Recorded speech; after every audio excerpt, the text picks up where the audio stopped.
here in Belgium. Welcome to all of you here in Belgium and hopefully also a bit beyond.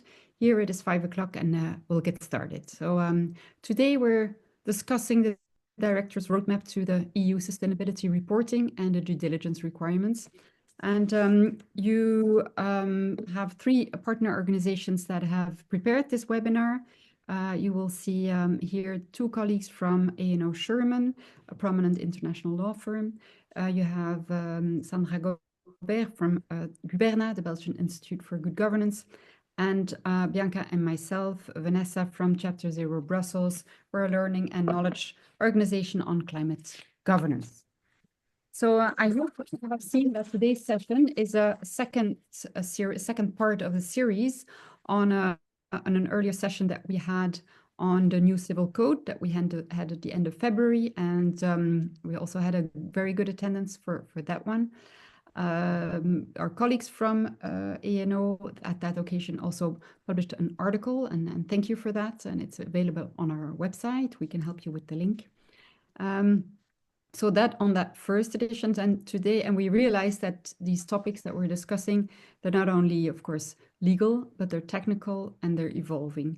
And that's why we decided to have two separate sessions. And the one of today is on the impact of the, amongst others, of the omnibus package for directors.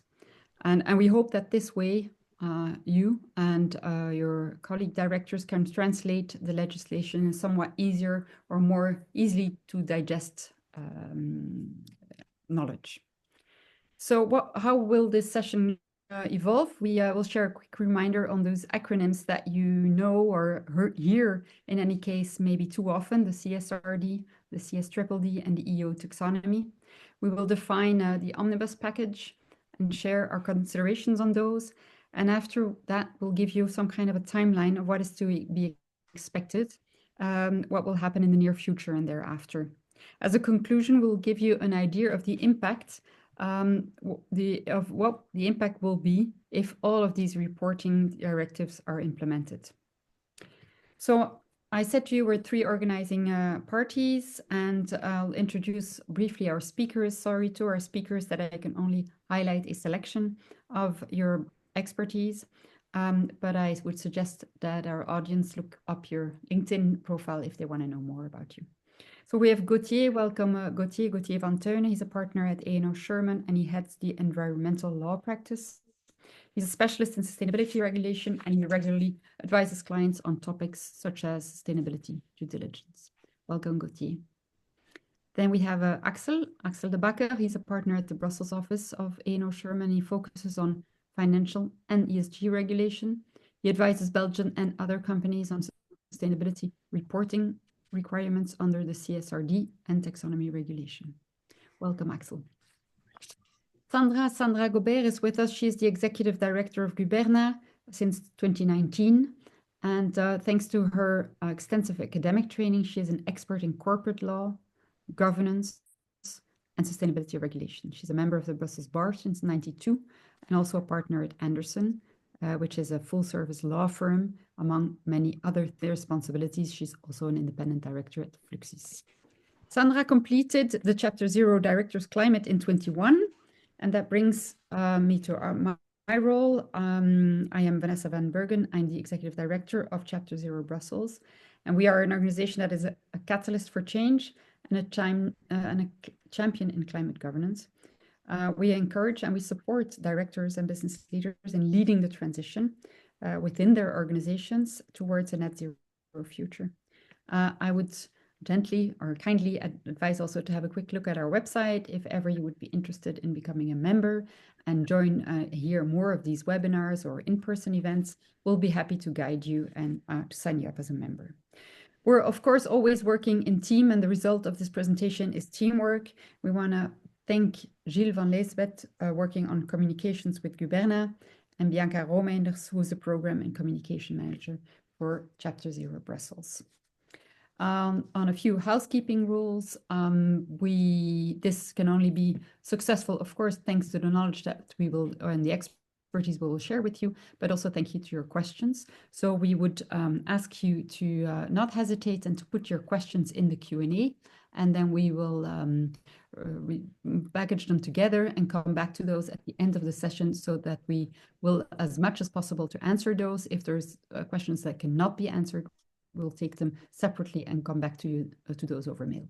I wish all of you a good session, and I hand it over to Axel and Gauthier, and we'll go directly here after to the agenda. I may know, maybe you want to pick it here, or you want me to go directly to the next slide.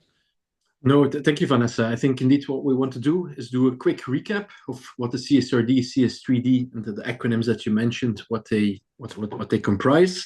I think we really want to do a bit of more of a deep dive on the impact of the omnibus package that was announced by the European Commission end of February. We will briefly discuss a little bit directors' duties and responsibilities under CSRD, CS3D, but I think indeed we hope that we get a lot of questions from the audience that we then would be gladly discuss with you. And I think with no further ado, I think we can go to the next slide. And the next one, yes, the CSRD.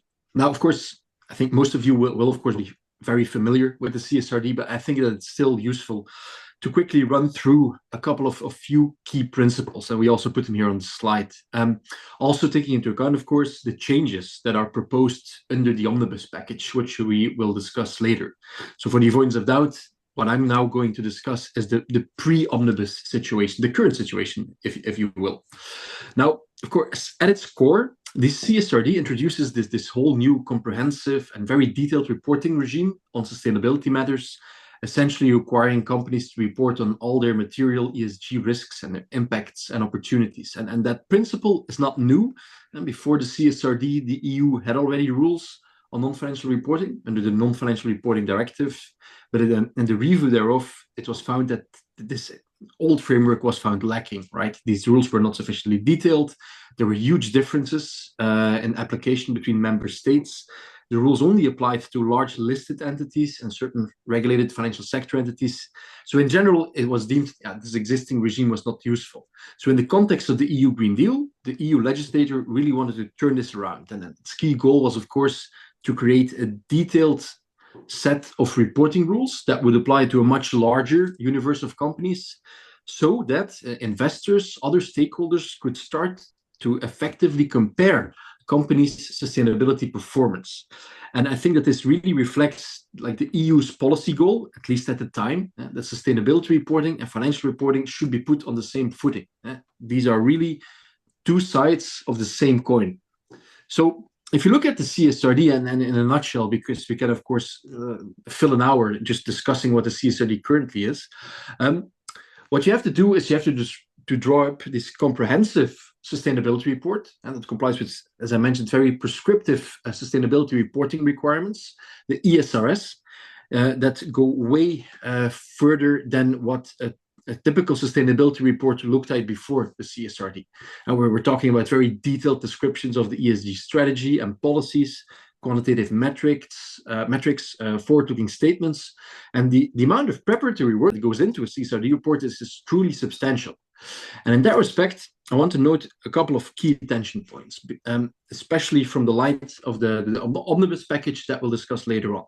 So the CSRD in principle applied to any large undertaking or parents of a large group, which had to be assessed on the basis of relatively low thresholds of turnover, balance sheet total, and number of employees. And just to sketch this, make it a bit more concrete, under the old NFRD framework, the number of companies that had to report across the EU was almost like 4,000, 5,000. The CSRD, at least the original CSRD, brought this to more than 50,000 companies being in scope across the EU. Now, secondly, the CSRD, it not only looked at the ESG risks and impacts in your own activities within your own group, you also had to assess and report on the risks and the impacts in your wider value chain. So as an example, if you have an industrial plant, you would also need to assess and potentially report on the environmental impacts, the human rights impacts at the level of, for example, an iron ore mine in South America, if that is in your supply chain. And the last very important attention point is, of course, the CSRD. It's already applicable, but at least in the countries that have transposed it. Belgium is one of them, but our neighboring countries, the Netherlands, Luxembourg, have not yet transposed the CSRD. So this year, we already see large Belgian listed entities being in scope of the CSRD reporting, and those first reports are already being published, with Belgian large unlisted entities scheduled for 2026. So essentially, to summarize, we have this very detailed reporting framework that comes with a huge compliance burden that applies to unlisted companies, not even very large unlisted companies in reality. So it's no surprise that the CSRD got under more and more criticism, especially now that within the EU, the calls for deregulation are sounding even louder. And this, of course, led to the omnibus package that the Commission announced in November 2024, to which we'll get later. But first, I'll hand over to Gauthier, who will also give a bit of a brief recap on what and why, on the what and why of the due diligence directive. Oh, thanks a lot, Axel. Now, I'll be very brief on the introduction of the CS3D, because there will be more detail when we discuss the omnibus proposal. But essentially, what the CS3D intends to do is impose on those companies which are in scope, and importantly, there is no alignment with the CSRD, so there's different application area. But those companies have to conduct sustainability due diligence in their own operations, the ones of their subsidiaries, and their chain of activities, which is unfortunately not the exact same as a value chain. It's a chain of activities. And so they would need to identify, prevent, and action adverse human rights, social rights, and environmental impacts. In a sense, that is built on previously existing soft law instruments like OECD guidelines, also on the UNGPs, the United Nations guiding principles, and we'll come back later to that. But the in-scope companies also had an additional obligation, which was kind of flunked into that directive, by not only having to draw up a climate transition plan, but also to implement and apply it. And also there, a number of amendments will see to that specific obligation and how it should be further understood. The reason behind all this is actually that the behavior of private companies across all sectors is a key element in sustainability policies of the EU. And that actually should go, as I said, beyond your own activities, but cover your chain of activities, so that the human, social, and environmental rights will be protected not only in the EU, but also, and that's also important for understanding a few current evolutions, globally. And so the way to do that would be to set up sustainability policies on the one hand and procedures in relation to a list which is contained in the annexes to the directive of human rights, social rights, and environmental rights that could have adverse impacts from your value chain, or I should actually say chain of activities. And those procedures must be appropriately applied in your operations. Importantly, there are a number of preventive prescriptions on how to deal with adverse impacts, how to identify, prevent, mitigate, terminate, remediate. There are also, importantly, civil liability rules in that directive and penalties that are then left to the member states to apply, but those could include penalties that would have up to 4% of your turnover in the EU, and that also could, for instance, have an impact on your possibility and ability to participate in public procurement. So that is a bit the general sketch of what the CS3D does. Thank you for that. We'll go over to Sandra for an introduction on the omnibus package. Sandra. Thank you, and thank you, Axel and Gauthier, for your very clear recap of CSRD and CS3D. So then the main question of our discussion today is, what is then omnibus? I think we're all governance and sustainability professionals here present, so we know, but maybe some key dates still burning in our minds. It all started over summer or just after summer, when in September, Draghi rang the alarm bell with his report on European competitiveness, in which he defined three major objectives for Europe. The first one, reducing the innovation gap between Europe and the US and China, linking decarbonization with competitiveness, second one, and the third one, reducing Europe's dependence on third countries. And to do so, said Draghi, we need major changes in policies and in governance. And so that is what interests us today, of course. And so the main message was that EU regulation was an obstacle to the three objectives defined in the report. And then in November 2024, von der Leyen takes everyone by surprise, especially in the first place, her own administration, when she announces this omnibus package. And so the objective of the omnibus package is to simplify the EU Green Deal. And so I quote, she says that the content of the regulation is good. She wants to maintain it and she will maintain it. But the way to get there, so to get to the objective, the questions we are asking, the data points we're collecting is too much, is redundant and often overlapping.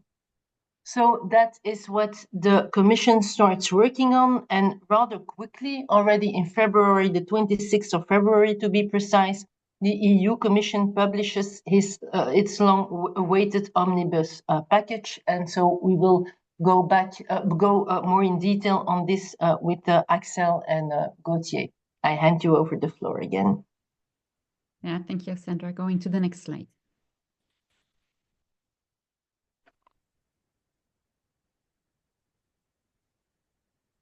Do you want to start, Axel, on the legal impact or the process? You're okay. No, go ahead, Gauthier. Go ahead.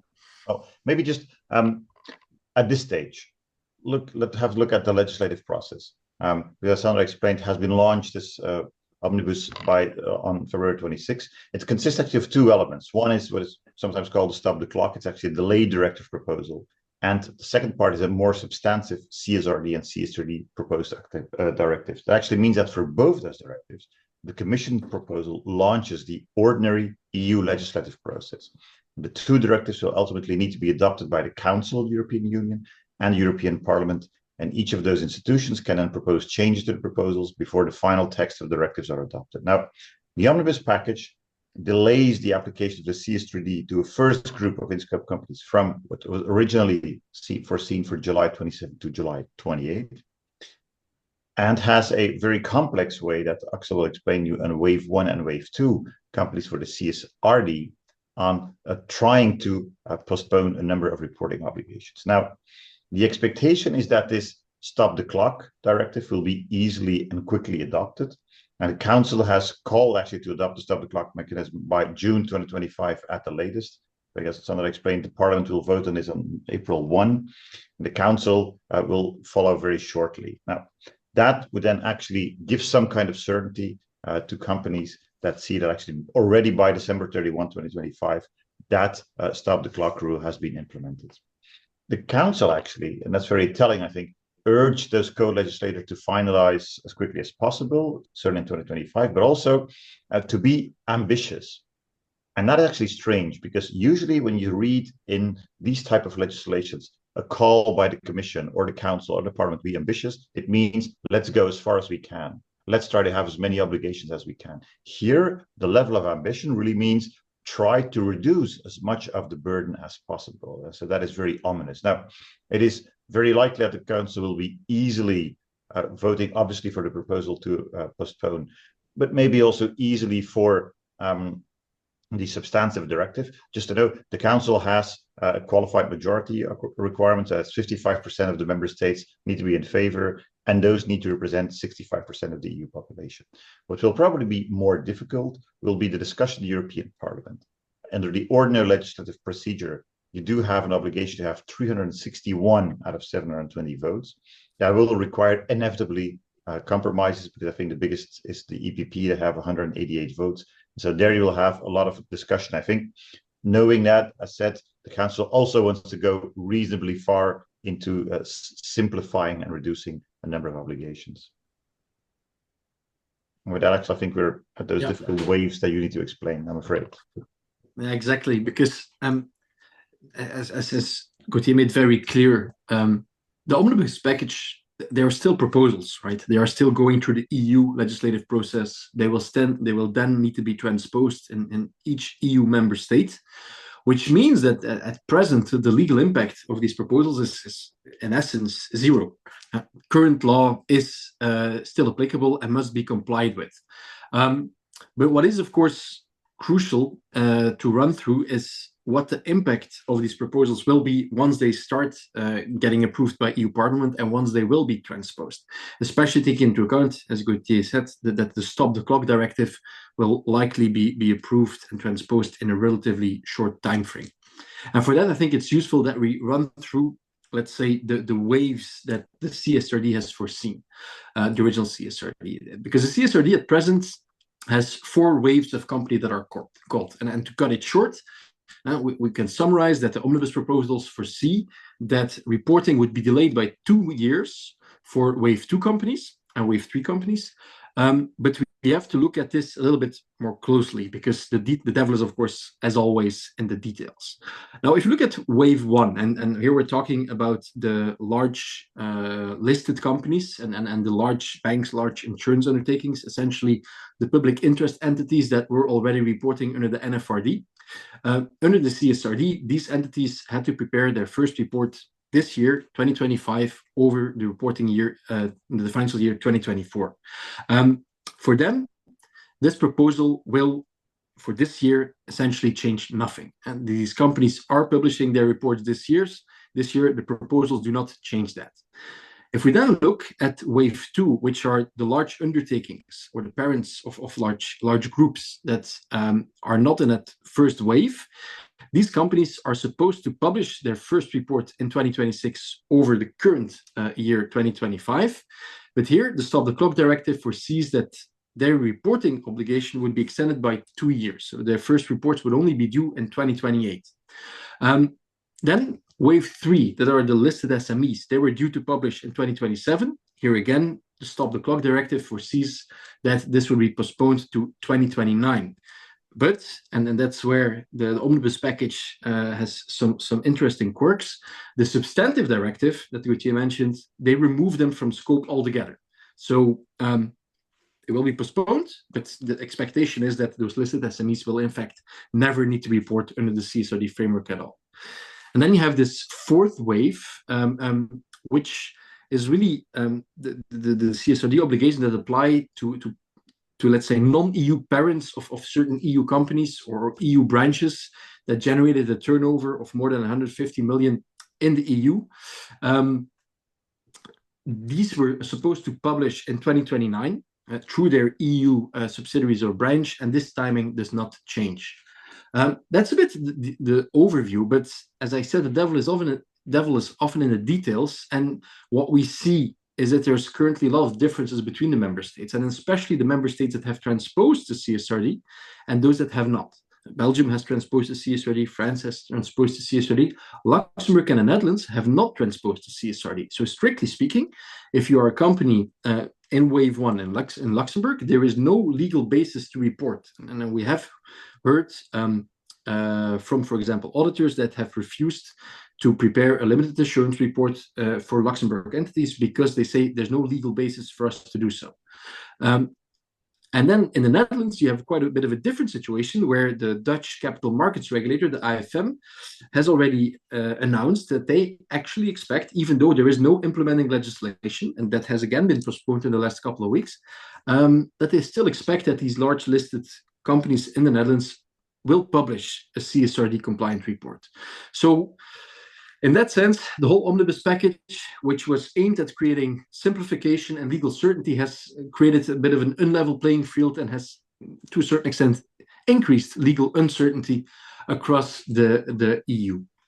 And of course, the big question is, what do wave 2 companies do? Because a lot of these companies, and what we're advising them as well, they were already quite advanced in their CSRD reporting process, right? They were ready to prepare to publish a report next year, and they come now with the questions: do we stop now? Do we press the pause button, or do we just continue as we were doing for a long time now?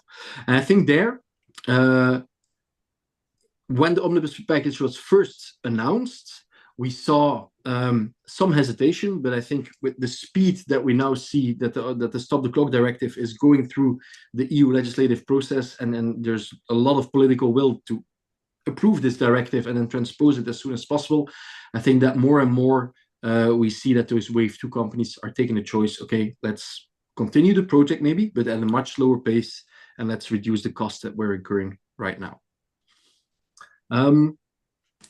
Yeah, I think that we can go to the next slide. Yeah, where we want to discuss a couple of the more substantive attention points. So the changes that are announced in the substantive directive.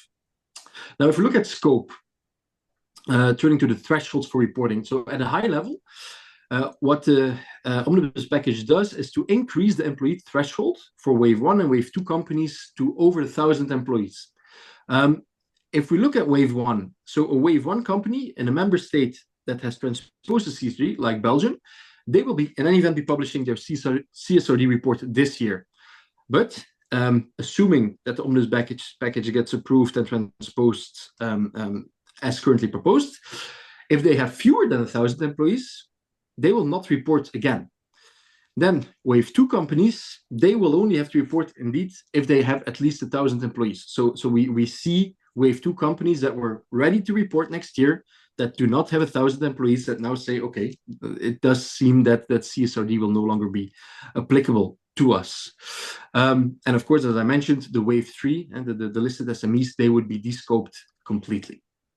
Then the ESRS. The ESRS, they have indeed presented companies with a lot of challenges in their CSRD compliance project. And the omnibus package, of course, does not make any substantive changes to the ESRS, but the Commission acknowledged these difficulties, and it will draw up revised ESRS, and it has already announced a couple of guiding principles, so to speak. It expects to significantly reduce the number of data points. Any data points that are not deemed crucial will be removed from the ESRS. And at the same time, the Commission announced that they will also clarify any provisions that are deemed to be unclear. But what is important, and that the Commission also acknowledges that a number of, let's say, the pillars on which the sustainability statement is built are subject to a lot of uncertainty. And I think a very good example is the materiality assessment and the principle of double materiality. There was, in the run-up to the omnibus package, some discussion as to whether or not the principle of double materiality would be abandoned completely, which would, of course, first and foremost require an amendment to the CSRD itself. But as we see in the omnibus package, this is not foreseen. But the principle of double materiality is specified in ESRS 1, and the Commission has indeed announced that it will draw up clearer instructions as to how it must be applied, both to ensure that only material information is reported, but also to avoid that let's say, excessive resources will be dedicated to this double materiality process. If we then look at SMEs and the value chain cap, we already mentioned SMEs, listed SMEs will in principle be fully out of scope of the CSRD. But of course, if these SMEs are in the value chain of an in-scope company, they may still be requested by their business partners to deliver a lot of detailed ESG information. Now, to address this burden, the Commission now proposes that any company that reports on the CSRD may not request information from these non-reporting companies that goes beyond what is described in the new voluntary reporting standards that will still be developed. So in that way, it's very clear that the Commission took a bit of a 180 turn to significantly reduce the trickle-down effect of the CSRD, which of course was one of the policy pillars of the CSRD, the original CSRD. When we then look at assurance, the CSRD envisaged to move from the current limited assurance standards to the more demanding reasonable assurance standards by 2028. But this has been completely removed in the omnibus package. And instead of a binding obligation for the Commission to adopt sustainability assurance standards by 2026, they will now issue more what they call targeted assurance guidelines, which would allow for a more flexible way of rulemaking. And then finally, very, very briefly, maybe the taxonomy. In summary, the taxonomy regulation provided that any entity that reported under the CSRD also had to report to the taxonomy regulation. The omnibus package itself does not amend the taxonomy regulation, but it amends this principle. The Commission is proposing to drop this alignment, this full alignment of the scope of the reporting under the CSRD and taxonomy. And essentially, if you are in scope of the CSRD, you will need to assess whether or not your turnover exceeds 450 million. If that is the case, you will still need to comply with the taxonomy reporting requirements. But if that is not the case, then you will be able to report on taxonomy under, let's say, a lighter regime. And on top of that, the taxonomy, the templates that you will be familiar with will also be significantly reduced in complexity. And with that, glad to hand over to Gauthier. I'll try to be brief because I see that there's questions coming in. So I'll just talk about the first three ones very briefly. And if there's other questions about stakeholder engagement or termination of business relationship, happy to take any of this. But I think the three main differences between the current CS3D and what the omnibus package is trying to suggest are in those first 3 points. What is the chain of activities point? And I explained what that was, but the current text of the CS3D requires companies to conduct a mapping exercise. So you have to identify the general areas where adverse effects are most likely to occur in your supply value, so chain of activities, your activities, those of your subsidiaries, and your direct and indirect business partners. And then an in-depth assessment of those areas. Now, the proposal wants to reduce, but not eliminate, and that's where it gets complex, I think, a company's due diligence obligations with regard to indirect business partners. So the direct ones you have a contract with, the indirect ones are those that provide services in relation to your activities, products, or services. Now, companies are still required to map the operations of both direct and indirect business partners in their chain of activities, but the following due diligence requirements would be less burdensome, as that's what the omnibus package claims, by removing the requirement to perform due diligence on all of a company's indirect business partners. And here's where it gets a bit more complex, I think. On the one hand, as Axel explained, there is currently a work by the Commission working on voluntary reporting standards for companies not subject to CSRD. That will be important also, actually, in the new CS3D if it's adopted as is under the current omnibus proposal, because the amount of information that companies will be able to ask from smaller companies, from SMEs, less than 500 people working, will be limited to what is in that voluntary reporting standard, which has not been adopted yet. The first exception to that great principle is actually that unless if there is an indication that there are likely adverse impacts that would not be covered, or that you have other information that would go beyond what is in the voluntary CSRD reporting standards, that you'd still have to ask those data from a smaller business partner. Second part, the in-depth assessment of the areas that is only required in relation to a company's own operations, subsidiaries, and direct business partners. That is a new principle in the omnibus as the CS3D will look like potentially after the vote. And so you would only need to do diligence on the direct business partners and your own company and such. But still, you have a potential obligation to look at your indirect business partners if you have plausible information, for instance, through media, through NGO reports, through complaints that suggest that an adverse impact may arise at the level of the indirect business partner, rather than you would need to perform on all indirect business partners, DD as a starting point. But that makes, I think, life a bit more complex from a legal point of view, maybe not from a practical, but from a legal point of view, because you don't really know where the net of your attention should be drawn over. The second important thing, which would be changing, but maybe not entirely under the omnibus, is what needs to be done with the climate transition plan. Now, currently, the CS3D requires to adopt and implement a climate transition plan, and the proposed amendment does not require anymore to implement the transition plan, merely, I say, to adopt a plan that includes implementing actions. And so you could say, has it now become more of a reporting obligation, less than an obligation focused on action and or implementation?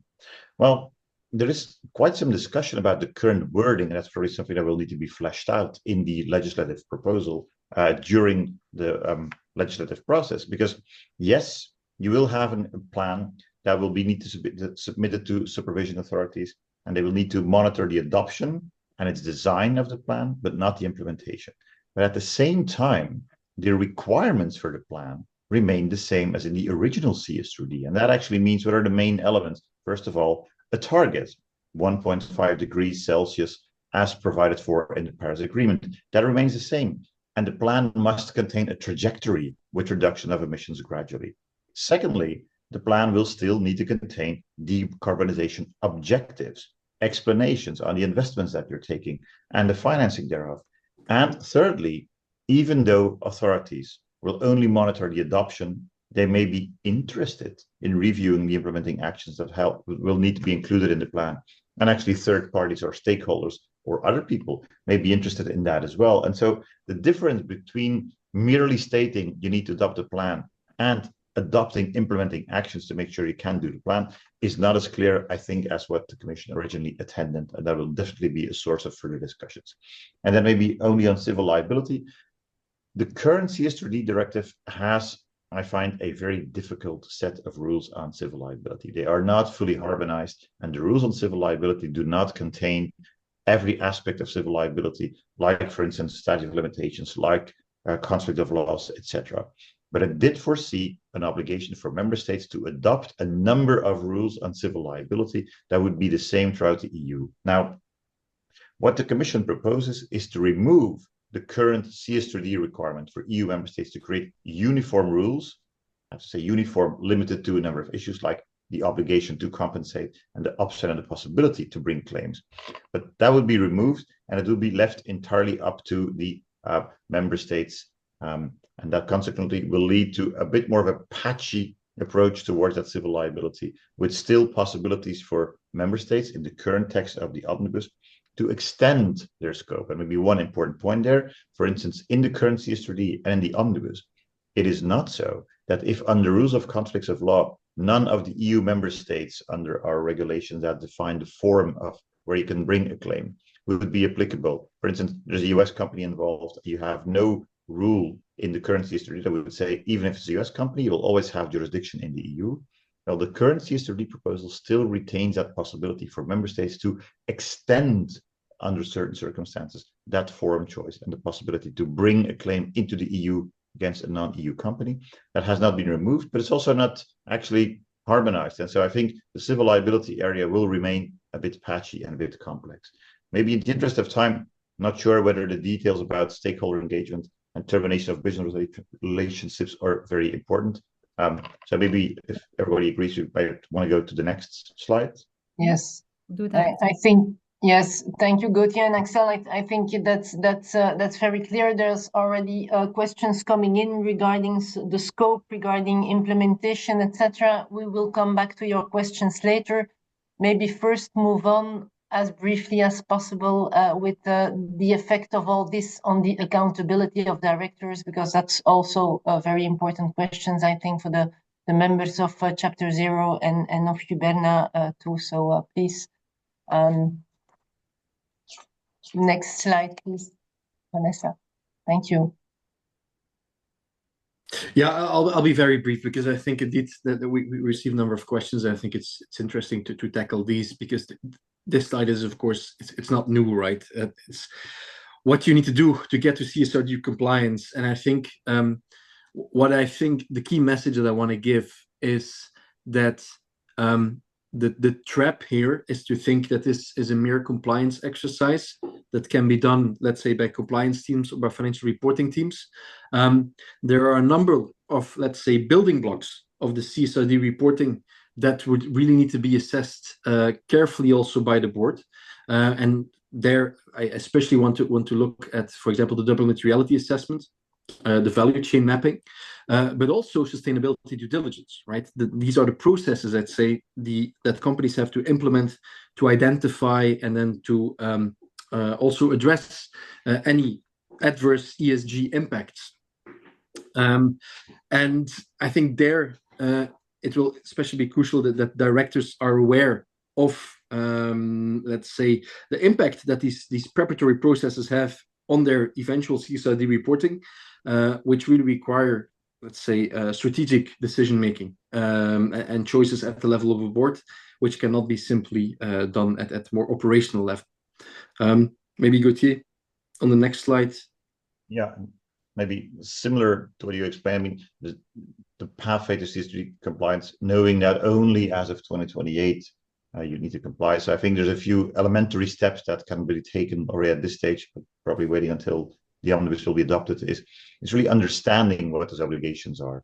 And then actually the most important thing at this stage, probably benchmarking of current policies. Many companies have human rights supplier policies, they have codes of conduct, they have contracts with due diligence obligations in there or with certain obligations. So that is probably the first thing, and it sounds easy, but it may not be this easy, but it's really benchmarking and then trying to look at the gaps in terms of what the CS3D requires or will require once the omnibus has been adopted.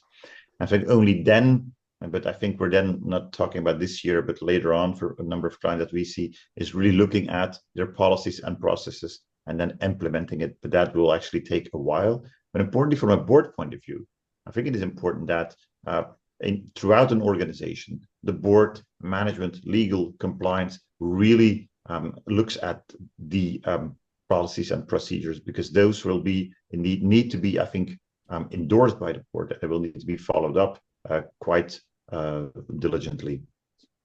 And so maybe we can then go on to the next slide or address the questions, whatever Sandra or Vanessa you think is the best.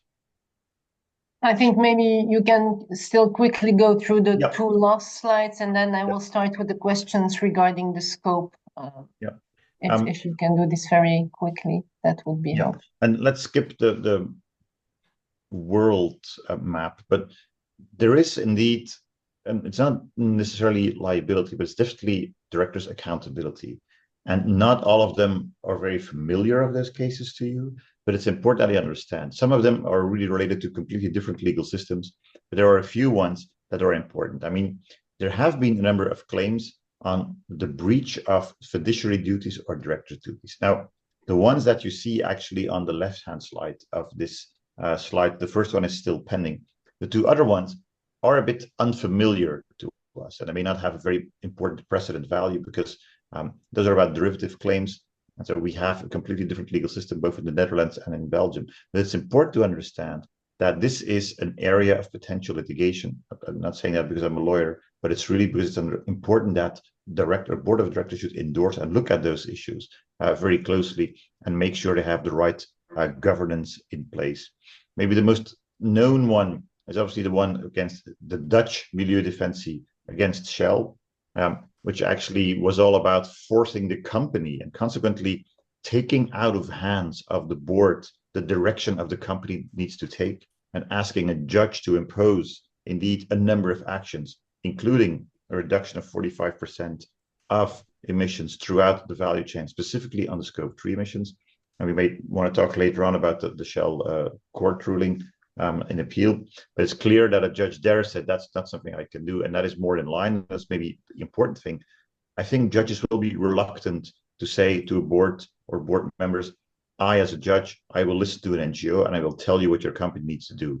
But it's at the same time important that the board understands what the obligations are and takes the necessary steps in order to achieve compliance. I could maybe leave it at that, and I'm happy to go into more detail if there are questions. Thanks a lot, Gauthier. So as announced, I will start with the questions regarding the scope, because there are several questions. I'm going to try to take them together to make it more time efficient. So you explained very well that on the 1st of April, Axel, the Parliament will vote on the stop the clock mechanism.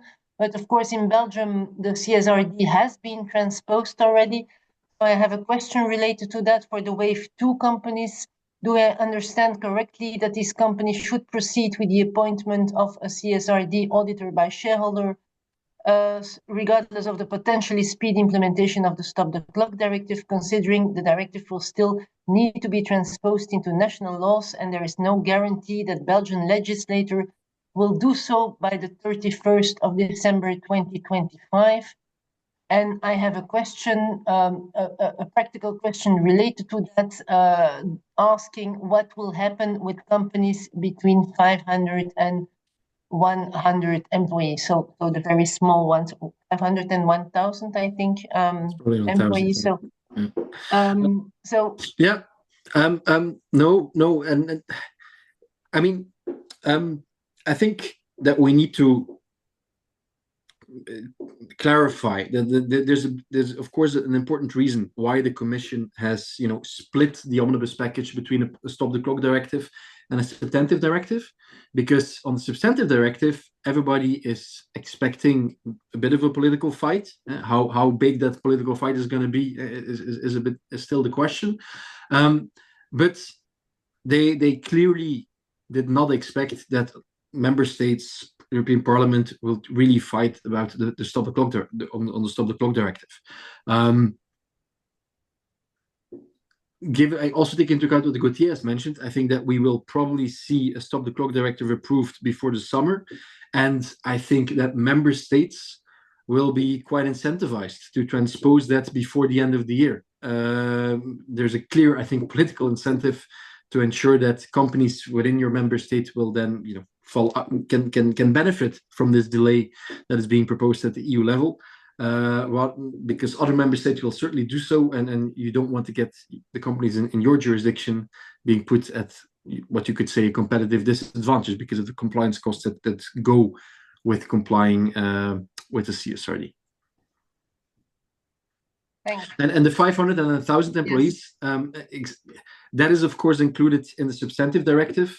As long as the substantive directive is not amended and transposed, the 1,000 employee threshold will not apply for those wave one companies that are already in scope. So if you are a company that is already in scope of the CSRD and that has between the 500 and 1,000 employees, you will need to report as long as it does, I would say that the substantive directive has not been transposed in your member state.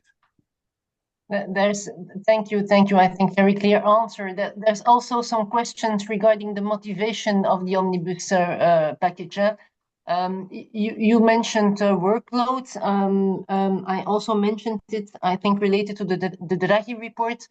One of the participants says, is it not also the tendency towards too much compliance? And the objective of the directive was the transition, sustainability transition. Is it not the tendency towards over implementation that led to this package? Large companies often go well beyond what is strictly required, including in double materiality assessments and value chain reporting. This is partly due to divergent and liberal interpretations by auditors. Two questions. Question one, do you see this tendency towards over-implementation? And question two, does the omnibus try to mitigate these issues of divergent auditing? Over-implementation, I think my personal experience is that you have significant differences between companies, between groups. I think there are companies that indeed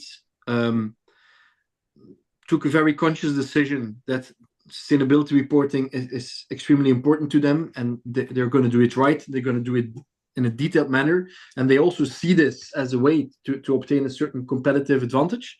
But at the same time, I've seen companies taking a very different position, very consciously choosing to limit reporting to what is absolutely necessary under the legal framework. But I think it's indeed a very valid comment. A lot of this is being driven by the audit firms.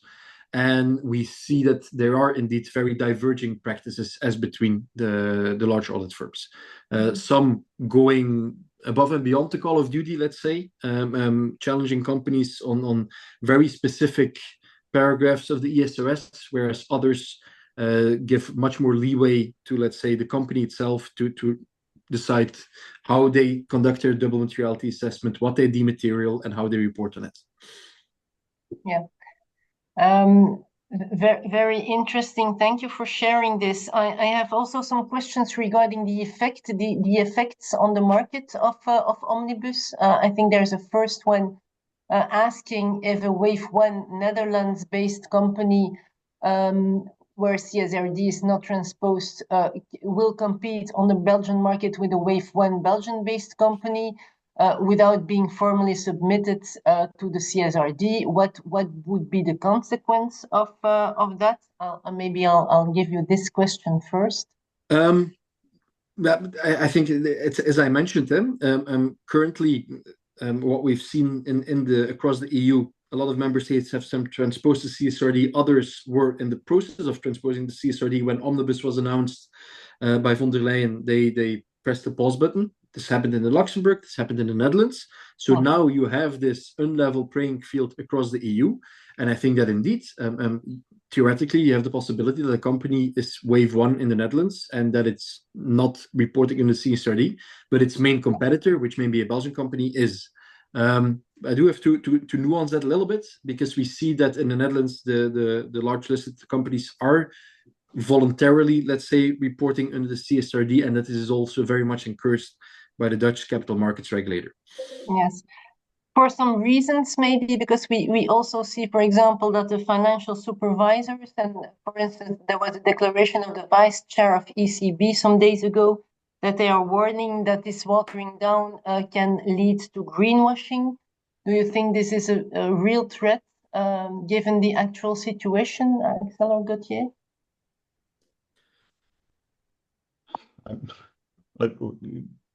I'm not entirely sure. I'm not entirely convinced, to be very honest, because greenwashing essentially boils down to two elements. On the one hand, you make a claim that you cannot substantiate, or you make a claim that you cannot reach. And so I'm not entirely certain that currently under even the current CSRD, there's any such real risk, because you have a certain, I mean, there's a very strict framework with which you have to work. And as Axel explained, many companies are looking, for instance, for the minimum compliance or not. And so there's no punishment to minimum compliance seeking, because that's part of the directive itself. And so if you report, I would say, within the criteria, I don't see necessarily a risk of greenwashing directly, because you'll report on what you do, or sorry, you report on what you have to report on, not on what you need or will do, actually. And so that is probably one part of the answer. Mm-hmm. That reporting in itself does not change a lot. That's what you're saying, if I'm quoting it. Reporting does change a lot, because I mean, it really shows, well, if you report completely everything you have in your company, and so it's, but it doesn't show, or it doesn't create obligations towards, I would say, other stakeholders or NGOs or the wider society to complete certain efforts. I think that indeed the big change from Omnibus is for me, it's the significant reduction in scope. A lot fewer companies will be required to report under the CSRD, so a lot less information will be made available. But that does not necessarily mean that the information that will be out there will paint a more positive picture than what's actually happening on the ground. Okay, thank you. Also, a question, very interesting question regarding liability. What happens if a company has ambitious science-based targets and ultimately it does not meet those targets? What are the liabilities for the board of directors? Not directly regulated, linked to CSRD, but indirectly. I see you're smiling, Gauthier. Well, there's a lot of elements in that question. Indeed, first part that you usually would get in questions about liability is indeed, how did you come to your science-based targets? Have you just applied them, or are you consequently also living up to them? And what do they entail? Do they entail that you're going to, I don't know, plant a forest in Costa Rica, or do they entail other measures?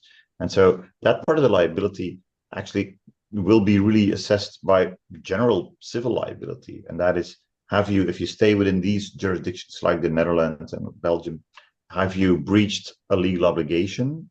Probably not. Have you breached your duty of care? There's a lot of discussion what duty of care entails, obviously, currently under all these regulations. Have you, on the one hand, so have you breached your duty of care?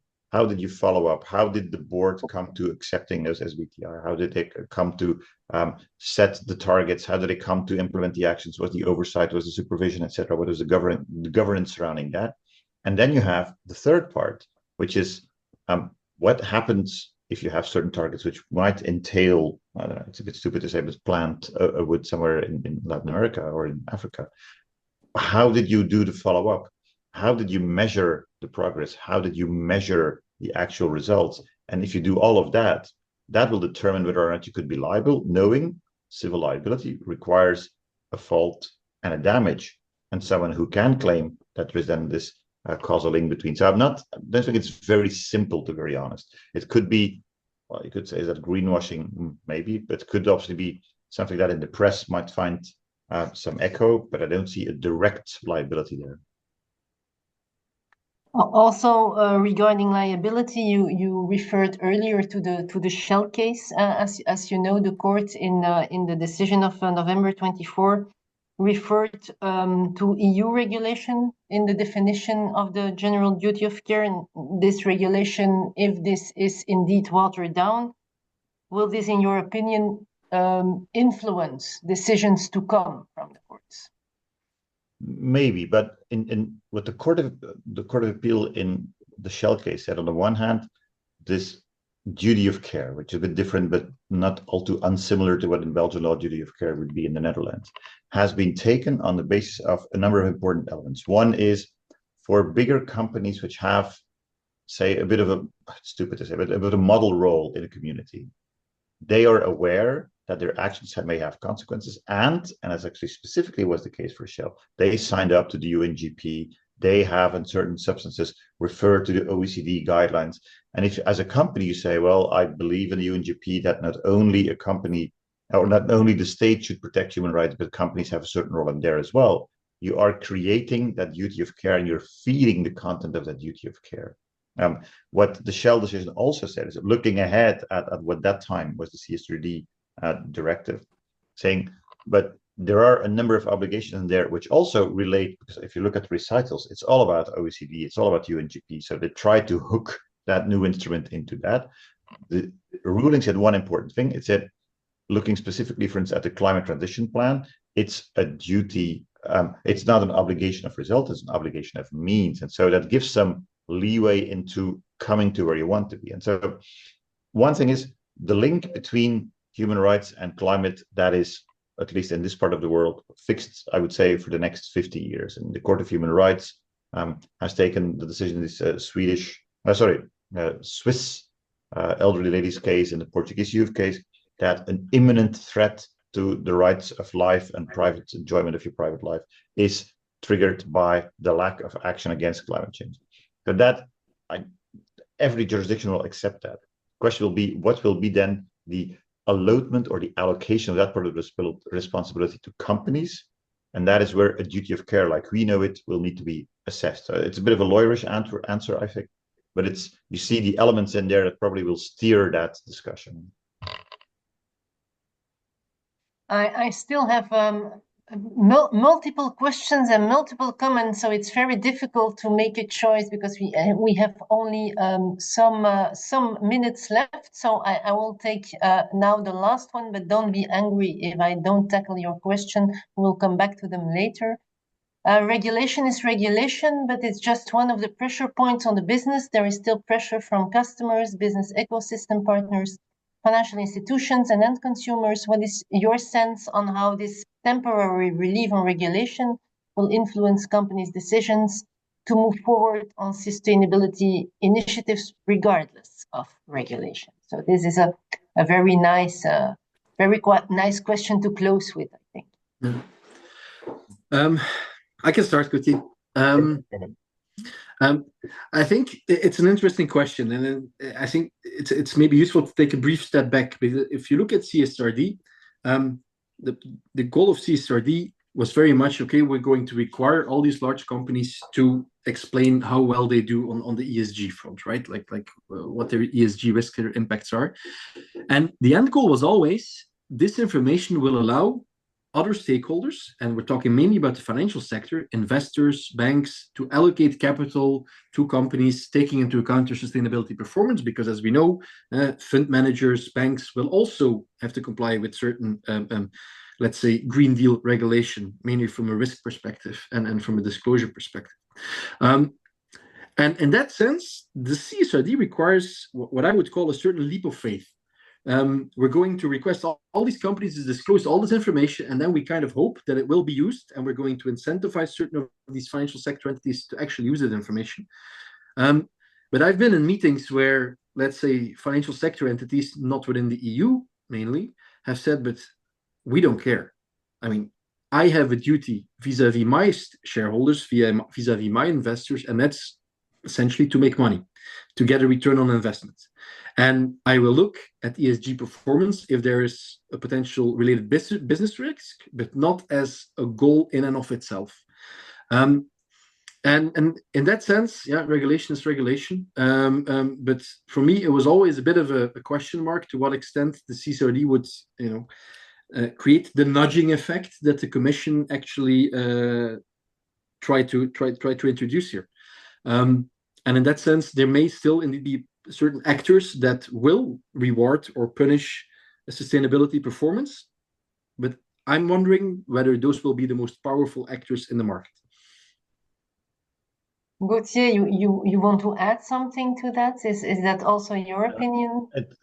It's largely my opinion. I have two things. One, with the simplification, which is really, I don't want to be judgmental, but not a real simplification of the CS3D, but it's a bit of a watering down.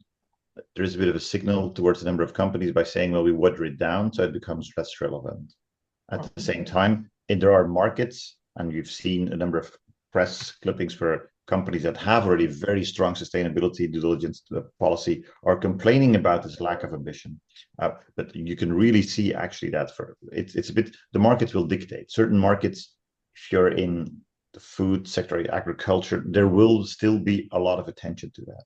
One of the new evolutions, and I want to end on a pessimistic note, but some of you may have read that, in the US, there is currently an influential senator in Tennessee, Mr. Haggerty, who has launched an anti-ESG bill, which is a potential law that would forbid US companies and their subsidiaries to comply, and there's a few details, but to comply with a number of regulations that would look at human rights and environmental impact, and specifically mentioned is the CS3D, but actually it also would be valid for the CSRD because it also looks at reporting.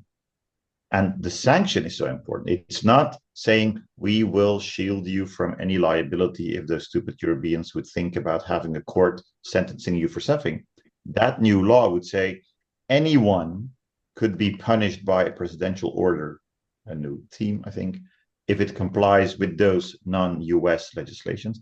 And any third party who's in scope of that law, and it's almost every company which is in scope of the law, can start a civil claim against those who do comply, even if it's their subsidiaries.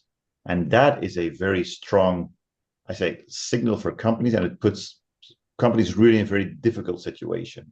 Because even if you think about normal things that companies do, like ring fencing or have separate subs or separate entities, that would even not be covered by that type of very far-reaching legislation. So we don't have to be over-pessimistic, but you see a lot of trends at the same time, which will probably lead to a lot of, I would say, really transition wars between people who want to go further, authorities or NGOs that do not want to go further. So I think you really have like a battlefield area, unfortunately, coming up for those companies, torn between their markets, their stakeholders, their own ambitions, and third-party authorities that will block that.